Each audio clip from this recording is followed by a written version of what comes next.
샬롬. 오늘도 하나님 말씀 앞에 나오신 여러분 환영합니다. 우리 함께 기도하겠습니다. 하나님, 오늘도 우리에게 귀한 말씀 주시니 감사합니다. 이 말씀이 우리의 영혼의 양식이 되고 우리의 영혼을 이렇게 세움을 주며 우리의 영혼을 명예롭게 해줄 줄 믿습니다.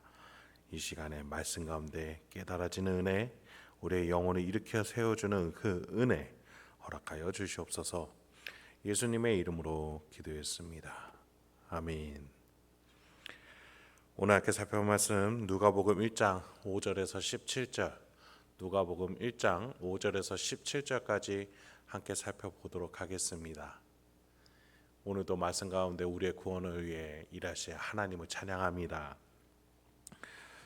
지난 시간에 누가복음을 쓰는 이유에 대해서 데오빌로가 아는 것을 더 확실히 알길 원하노라 라고 말했습니다. 이뤄진 일의 근원, 그 일이 왜 또 어떻게 어떠한 과정을 통해서 하나님 아버지께서 이뤄내신 것인지를 말하고 싶었다라고 누가는 얘기를 했죠. 그렇다면 그 첫 이야기가 무엇으로 시작할지가 궁금해집니다. 마태는 첫 이야기를, 예수님의 이야기를 족보로 시작을 했습니다. 마가는 세례 요한의 메시지였고 요한은 태초 이야기부터 시작했죠. 누가는 현실적이면서도 또 신비한 예수님 탄생 이전 이야기, 바로 세례 요한의 출생 이야기로부터 시작을 하고자 합니다. 예수님에 대해서 말하는데 왜 세례 요한, 또 세례 요한의 출생 이야기로부터 시작하는지 굉장히 궁금해집니다. 그러면 그 내용에 대해서 한번 살펴보죠. 먼저 5절부터 10절입니다. 유대 왕 헤롯 때에 아비야의 반열에 제사장 한 사람이 있었으니 이름은 사가랴요. 그의 아내는 아론의 자손이니 이름은 엘리사벳이라. 이 두 사람이 하나님의 앞에 의인이니 주의 모든 계명과 규례대로 흠이 없이 행하더라. 엘리사벳이 잉태를 못함으로 그들에게 자식이 없고 두 사람의 나이가 많더라. 마침 사가랴가 그 반열의 차례대로 하나님 앞에서 제사장의 직무를 행할세. 의사였던 누가였죠. 그래서 이제 세심한 기록 스타일을 엿볼 수가 있는 것 같아요. 세례 요한의 아버지로부터 이야기를 시작해요. 그는 레위 지파 제사장이었고 하나님 앞에서 경건하게 살려고 했던 자라고 표현이 돼요. 어머니였던 엘리사벳도 마찬가지였습니다. 이렇게 세례 요한의 두 부모, 어머니와 아버지 모두 의로운 자로 표현이 되는데 문제는 불임 부부였다라는 거예요. 오랫동안 나이가 오래되었을 때까지도 자녀가 없었다는 것이죠. 고대 사회에서 자식이 없으면 하나님께 복을 받지 못했다라는 인식으로 자동적으로 연결되곤 했어요. 게다가 제사장 부부였어요. 그러니 사람들이 수군될 수밖에 없었던 그들의 상황을 유추해 볼 수 있을 것 같아요. 그런데 그들에게 기적적인 한 사건이 일어났습니다. 사가랴가 당번 순서대로, 제사장 당번의 순서대로 성소 안으로 들어가 섬길 때에 일어났던 일이었어요. 주의 사자가 사가랴에게 나타나 아들을 얻게 될 것이다. 그리고 그의 이름을 요한으로 지으라는 메시지였어요. 그런데 그 의미심장한 메시지가 하나 더 있었습니다. 14절부터 17절에 중요한 내용이 덧붙여져요. 너도 기뻐하고 즐거워할 것이요 많은 사람도 그의 태어남을 기뻐하리니 이는 그가 주 앞에 큰 자가 되며 포도주나 독한 술을 마시지 아니하며 모태로부터 성령의 충만함을 받아 이스라엘 자손을 주 곧 그들의 하나님께로 많이 돌아오게 하겠습니다. 그가 또 엘리야의 심령과 능력으로 주 앞에 먼저 와서 아버지의 마음을 자식에게 거스르는 자를 의인의 슬기에 돌아오게 하고 주를 위하여 세운 백성을 준비하리라. 주의 사자가 사가랴에게 해준 말은 앞으로 이 자녀가 범상한 인물이 될 것이라는 예언이었어요. 그래서 그를 키울 때도 유의해서 키워야 된다. 그 유의사항이 독주나 포도주를 마시지 말라. 구약 시대에 하나님을 위해서 사용받을 자들을 위해 따로 떼놓았던 나실인 규정과 굉장히 비슷하죠. 하나님께 따로 택정함을 받아 사용받을 자를 위한 규정이었어요.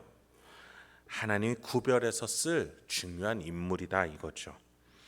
그래서 임신 중일 때부터 성령의 충만함을 받을 것이다. 성령 하나님께서 그때부터 잉태될 때부터 하나님이 역사하실 것이다. 영적인 민감함을 가지고 하나님과 교제하면서 태어난 인물이다라고 말해주는 겁니다. 여러분, 우리가 이 구절을 통해서 무엇을 알 수 있습니까? 그 뒤에 누가 태어난다라고 제가 서두에 말씀드렸어요. 예수님이 태어나요. 예수님이 태어나기 전에 이 세례 요한의 출생부터 이야기함으로써 이 두 사람의 출생이 어떠한 능력으로 이루어지는가? 바로 성령 하나님의 직접적인 개입으로 이 일이 일어날 것이라는 것을 우리는 누가가 말하고 싶다라는 것을 알 수가 있는 거예요. 여러분, 지금 이 예수님이 태어날 시기에 대해서 살짝 언급해보고 넘어갈 필요가 있겠습니다. 우리가 지난번에 살펴본 책이 에스라서였어요. 에스라가 회개 운동을 하면서 성전 개혁 운동을 일으켰죠. 말씀 운동도 일으키고 우상 숭배를 드려왔던 여인들과 그들의 소생까지도 다 내쫓아내야 된다라는 그 개혁 운동을 살펴봤어요. 그리고 나서 400년 후에 예수님 시대의 이야기, 즉 성경 이야기가 등장합니다. 즉 에스라서부터 복음서까지 400년 동안 성경책은 없었다라는 것을 통해서 많은 신학자들이 이때가 하나님의 말씀이 없었던 암흑기였다라고까지도 얘기를 해요. 물론 그 중간에 하나님이 역사하시고 개입하시고 일하셨을 거예요. 그것이 기록으로 남았는가 안 남았는가는 그렇게 중요한 문제는 아닌 것 같습니다. 그런데 문제는 이스라엘 백성들에게 획기적인 하나님의 섭리로서 이들이 회개하고 하나님 앞에 나아갔던 그런 과정들에 대해서 성경은 말해주고 있지 않다라는 거예요. 그런 점에서 예수님이 태어나실 이때까지도 이스라엘 백성들에게 큰 은혜가 하나님의 말씀이 과연 주어졌는가에 대한 퀘스천 마크가 찍힌다라는 것입니다. 그럼에도 불구하고 사가랴와 엘리사벳 그 세례 요한의 두 부모는 하나님 앞에서 의롭게 살려고 노력했고 그렇게 살아가고자 했던 이스라엘 백성이 있었음도 알아볼 수 있었겠죠. 그런 점에서 가장 어두울 때 해가 뜬다라는 말이 기억을 하게 됩니다. 하나님의 말씀이 있었는지 없었는지는 정확하게 알 수 없지만 예수님이 오실 가장 밝은 때, 그 밝은 때를 준비하는 세례 요한의 출생, 이 두 사람의 출생에서 공통점으로 성령 하나님이 직접적으로 개입하셨다라는 것을 통해서 우리는 이때가 가장 밝을 때였고 그 밝을 때를 위해서 그 전에 얼마나 어두웠었는지를 한번 상상해 볼 수 있었다라는 겁니다. 여러분, 우리가 어둡다라고 느낄 때가 있어요. 하나님의 돌보심이 없다. 하나님은 과연 나를 위해서 지금 무엇을 하고 계신가 의심이 들 때가 있어요. 지금 제가 말씀드린 성경의 공백기라고 말할 수 있는 400년 동안 하나님이 일하셨는지 안 하셨는지 우리는 성경책이 말해주고 있지 않기 때문에 말할 수는 없지만, 우리가 분명히 아는 것은 하나님은 결코 쉬지 않으신다라는 거예요. 하나님 계속해서 일하시는데도 내가 느끼기에 어두울 때가 있고 암흑의 때가 있을 수 있어요. 그러나 그때도 하나님은 쉬지 않으셨습니다. 일하셨습니다. 그리고 마침내 가장 밝을 때가 오게끔 하나님은 이 오늘 누가복음 본문에서도 역사하셨고 우리 인생 가운데도 일하고 계시고 그 가장 밝은 때를 마침내 주실 것을 믿습니다. 우리가 성경을 통해서 그것을 깨닫고 그것을 믿으며 가는 것이죠. 16절을 한번 보죠. 16절에 보니 이스라엘 자손을 주 곧 그들의 하나님께로 많이 돌아오게 하겠습니다. 세례 요한을 통해서 하나님이 일하고자 하셨던 게 뭐예요? 하나님께로 많은 이들이 돌아오게끔 하나님은 일하고 계셨던 것이죠. 여러분, 지금 우리 실생활에서도 마찬가지예요. 하나님이 우리를 돌아오게 하기 위해서, 우리에게 사랑을 베풀기 위해서, 우리를 깨닫게 하기 위해서 지금도 부단히 일하시는 분이심을 기억하세요. 17절에 하나님의 마음이 이렇게 표현이 되어 있습니다. 그가 또 엘리야의 심령과 능력으로 주 앞에 먼저 와서 아버지의 마음을 자식에게 거스르는 자를 의인의 슬기에 돌아오게 하고 주를 위하여 세운 백성을 준비하리라. 그가, 즉 세례 요한이 하나님의 마음을 어떻게 대변하고 있어요? 엘리야의 심령과 능력으로 주 앞에 먼저 온다라는 거예요. 엘리야는 이스라엘 백성들에게 있어서 가장 권위 있고 가장 능력이 대단했던 선지자로 꼽혀요. 그 만한 능력으로 하나님이 일하시겠다는 거예요. 가장 어두웠고 가장 하나님이 보이지 않았고 가장 하나님이 멀리 느껴졌던 그때에 하나님은 엘리야와 같은 가장 강력한 빛과 가장 강력한 은혜로 일하고자 준비하고 계셨다라는 것이에요. 그렇게 일하심으로써 어떤 마음을 표출하세요? 아버지의 마음을 자식에게. 두 번째로 거스르는 자를, 즉 순종하지 않는 자를 의인의 슬기에 들어오게끔. 그 뒤에 결정적으로 무엇이 준비되었다라고 말해요?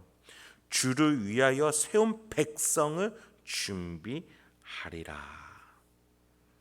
지금 주의 사자가 뭘 말해주는 거예요? 하나님의 계획을 말해주는 거예요. 이 세례 요한을 통해서 무언가 메시지가 전해져요. 하나님의 마음이 전해져요. 결론이 뭐예요? 주를 위하여 세운 백성. 여러분, 백성은 뭐예요? 나라의 시민이에요. 즉 나라를 세우시겠다라는 거예요.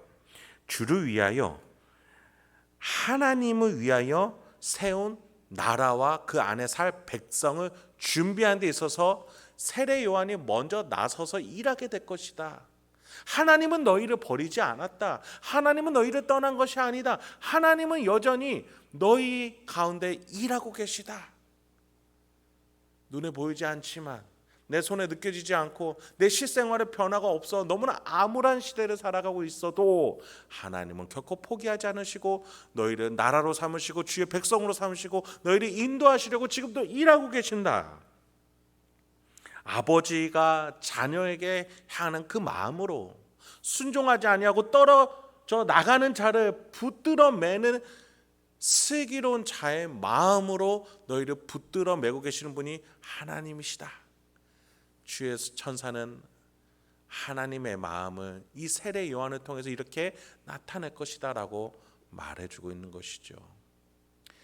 여러분, 세례 요한 때에 하나님이 이렇게 하셨으니 지금 우리 때는 이것과는 상관없는 건 아니냐, 하나님의 마음이 변한 건 아니냐라고 말할 수 있어요. 여러분, 이 세례 요한이 누구 준비하는 거예요? 그 다음에 오실 예수님이에요. 예수님은 더 하나님의 마음을 확고하게 우리에게 말해 주시는 분이에요.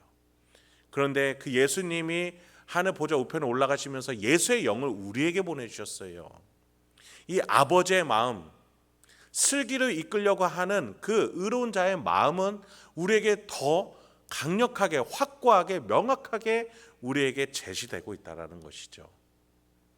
여러분, 오늘도 우리의 하나님 아버지께서는 우리를 자녀로 삼으시고 나라로 삼으시고 여러분의 가정과 직장, 일상을 하나님의 평화와 사랑의 나라로 만들고자 일하고 계심을 믿으시기 바랍니다. 여러분을 통해서 하나님이 천국을 만들어 가시고 계심을 믿으시기 바랍니다. 여러분 앞에 어떠한 어려움과 고난과 역경이 있을지라도 그 하나님 아버지의 마음을 붙드시고 하나님과 함께 일하며 나아가시고 가정생활하시고 일상을 살아내시기 바랍니다. 그 속에서 변하지 아니하시는 하나님 아버지의 마음이 역사가 능력과 권능이 여러분의 삶 가운데 나타나고 또 역사하실 줄 믿습니다. 오늘도 그 하나님을 믿으면서 오늘도 명예롭게 승리하신 저와 여러분들에게 소망합니다. 함께 기도하겠습니다. 하나님, 오늘도 우리에게 귀한 말씀 주시니 감사합니다. 세례 요한을 통해서 하나님 아버지의 마음을 배웁니다. 그 세례 요한보다 더 명확하게 우리에게 다가오신 예수 그리스도의 영 성령 하나님을 통해서 우리가 하나님 아버지의 마음을 더 잘 깨닫게 이 시간에 소망하오니 주여 우리 성도님들에게 이 시간에 깨달아지게 하여 주시고 그 깨달아진 마음이 일상생활 속에서 열매로 나타나게 하여 주시옵소서. 하나님과 동행하는 삶으로 승리할 수 있게 도와 주시옵소서. 그 어떠한 역경과 어려움 속에서도 하나님의 사랑으로 그 길을 잘 걸어나갈 수 있는 우리 성도님들 될 수 있도록 도와주시옵소서. 예수님의 이름으로 기도했습니다. 아멘.